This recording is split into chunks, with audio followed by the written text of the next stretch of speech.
नमस्कार मित्रमैत्रिणींनो, मी मीनाक्षीस रेसिपीमध्ये तुमचं अगदी मनापासून खूप खूप स्वागत आहे। आता पावसाळा सुरू झालेला आहे आणि फेस्टिवलसुद्धा सुरू झालेले आहेत। तर आज मी तुमच्यासोबत शेअर करणार आहे हलवाई स्टाईल बालुशाही, आणि तेही आपण घरी बनवू शकतो। तर व्हिडिओ नक्की पूर्ण बघा। आता समोर रक्षाबंधनसुद्धा येणार आहे, तर रक्षाबंधनसाठी आपण घरच्या घरी होममेड हलवाई स्टाईल बालुशाही तयार करणार आहे। तर खूपच सोपी रेसिपी आहे ही, आणि कमीत कमी साहित्यामध्ये ही रेसिपी तयार होते। सहज कोणीही बनवू शकेल अशी हलवाई स्टाईल बालुशाहीची रेसिपी मी तुमच्यासोबत शेअर करणार आहे। तर बघा किती मस्त अशी रसरशीत बालुशाही झालेली आहे। तर तुम्ही सुद्धा ही रेसिपी ट्राय करू शकता, किंवा रक्षाबंधनला सुद्धा ही तुमच्या भावासाठी बनवू शकता। कोणतेही महागडे मिठाई न विकत आणता घरच्या घरी तुम्ही ही बालुशाही ट्राय करू शकता। चला तर मग वेळ न वाया घालवता रेसिपीला सुरुवात करूया। इथे मी एक ताट घेतलेला आहे, त्यामध्ये घेतलेली आहे मी एक वाटी। तुमच्याकडे मेजर कप असतील तर तुम्ही मेजर कपनी सुद्धा घेऊ शकता, किंवा वाटीने सुद्धा मेजर करू शकता। 2 वाटी मैदा आणि अर्धा वाटी दही, अर्धा चमचा बेकिंग पावडर। तुमच्याकडे बेकिंग पावडर नसेल तर तुम्ही बेकिंग सोडा सुद्धा वापरू शकता, आणि 2 चमचे तूप घेतलेले आहे। तुमच्याकडे तूप जरी नसेल तर तुम्ही डालडा वापरू शकता। तूप आणि दही मैद्याला आपण कोटिंग करून घेऊया। तर बघू शकता तुम्ही व्हिडिओ दाखवल्याप्रमाणे छान मिक्स करून घ्यायचं आहे आपल्याला तूप। तर आता आपण थोडं थोडं पाणी टाकून मैदा मळून घेऊया। तर आपल्याला कणिकसारखं मळायचं नाही, एकदम हलक्या हाताने आपल्याला फक्त मैदा गोळा करायचा आहे। आपल्याला हा मैदा चपातीच्या पिठाप्रमाणे मळायचा नाही, एकदम हलक्या हाताने आपल्याला हा गोळा तयार करून घ्यायचा आहे। तर बघू शकता तुम्ही व्हिडिओत दाखवल्याप्रमाणे असंच आपल्याला कणिक गोळा करायची आहे। तर बघा गोळा तयार झालेला आहे। तर आपल्याला 2 ते 3 वेळा अशी कणिक आपल्याला तोडून घ्यायची आहे। तर बघू शकता तुम्ही ह्याच पद्धतीने आपल्याला कणिक हाताने तुकडे तुकडे करून घ्यायची आहे, आणि आणखीन आपल्याला गोळा तयार करायचा आहे। यामुळे काय होते, आपल्या बालुशाहीला छान लेअर्स येतात आणि आपला पाकसुद्धा त्या बालुशाहीमध्ये जातो। त्यासाठी 2 ते 3 वेळा अशा पद्धतीने तुम्ही पिठाला तोडून घेऊ शकता। तर बघा तुम्हाला जवळून मी ही बालुशाहीची कणिक दाखवते। तर किती छान लेअर्स आलेले आहे आपल्या कणिकला। तर बघा पीठ छान मळून झालेलं आहे। तर हे आपण साईडला ठेवून देऊया, तोपर्यंत आपण पाकाची तयारी करूया। तर बघा इथे मी एक भांडं घेतलेलं आहे, त्या भांड्यामध्ये 1 वाटी साखर घेतलेली आहे, आणि त्याच वाटीने आपण 1 वाटी पाणीसुद्धा घ्यायचं आहे।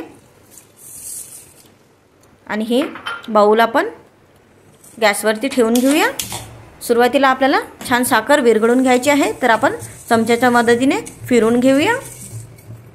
नंतर घेतलेली आहे मी इथे 2 विलायची, ती विलायची छान कुटून घ्यायची आहे आणि पाकामध्ये टाकून घ्यायची आहे।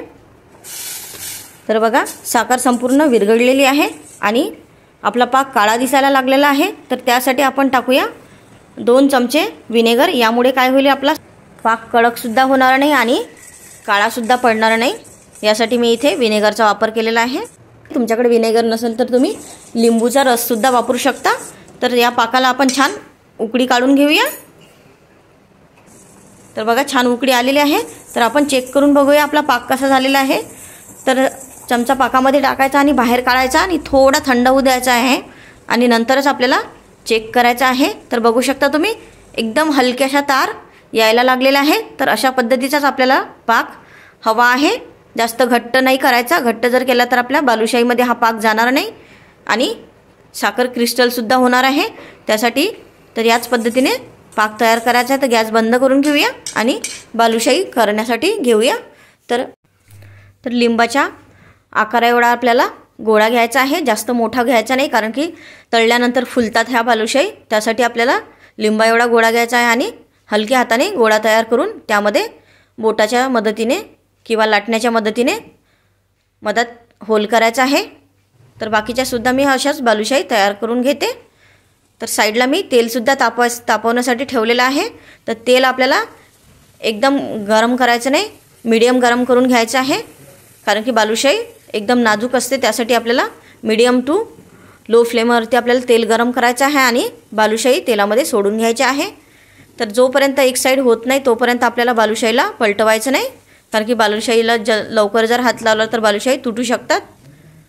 तर व्हिडिओत दाखवल्याप्रमाणेच तुम्हाला बालुशाही तयार करून घ्यायची आहे। तर बालुशाही आपण पलटून घेऊया।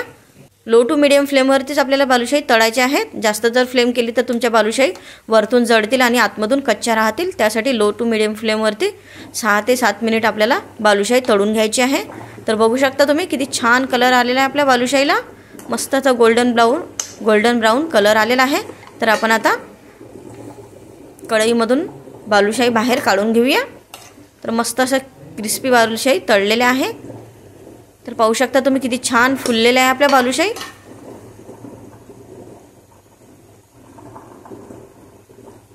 आणि लेयर्स सुद्धा किती मस्त आलेले आहे.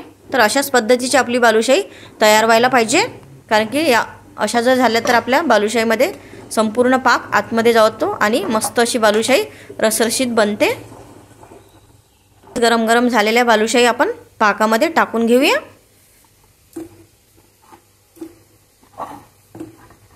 पाक थंड जरी असेल तरी चालेल आपल्याला, पण बालुशाही गरम गरम तळून पाकामध्ये टाकून घ्यायची आहे. पाकामध्ये टाकल्यानंतर उलटपुलट करून घ्यायचे आहे आपल्याला बालुशाही. आणि दुसरी बॅच तळेपर्यंत आपल्याला ह्या बालुशाही पाकामध्येच ठेवायच्या आहे.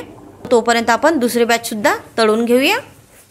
सुरुवातीला जशा तळल्या आपण तशाच ह्या दुसरीसुद्धा बॅच तळून घेऊया. तर बघा दुसरी बॅचसुद्धा मस्त छान क्रिस्पी झालेली आहे. तर ही प्लेटमध्ये काढून घेऊया. आणि पाकामधली बालुशाहीसुद्धा आपण एका प्लेटमध्ये काढून घेऊया. तर बघा मस्त अशी रसरशीत बालुशाही तयार झालेली आहे. आणि दिसायला जेवढी सुंदर आहे तेवढी खायलासुद्धा खूप मस्त झालेली आहे. वरतून छान क्रिस्पी आणि आतमधून मस्त अशी मऊसूद बालुशाही तयार झालेली आहे. तर कशी वाटली तुम्हाला ही बालुशाहीची रेसिपी? आवडली असेल तर नक्की माझ्या व्हिडिओला लाईक करा, शेअर करा आणि सबस्क्राईब करा. असेच तुमच्यासाठी मी नवीन व्हिडिओ घेऊन येणार आहे. त्यासाठी माझ्या चॅनलला प्लीज सबस्क्राईब करा. सबस्क्राईब करणे निःशुल्क आहे. भेटूया पुढच्या अशाच एका नवीन रेसिपीला. तोपर्यंत मस्त खा आणि स्वस्त राहा. धन्यवाद. भेटूया पुढच्या रेसिपीला.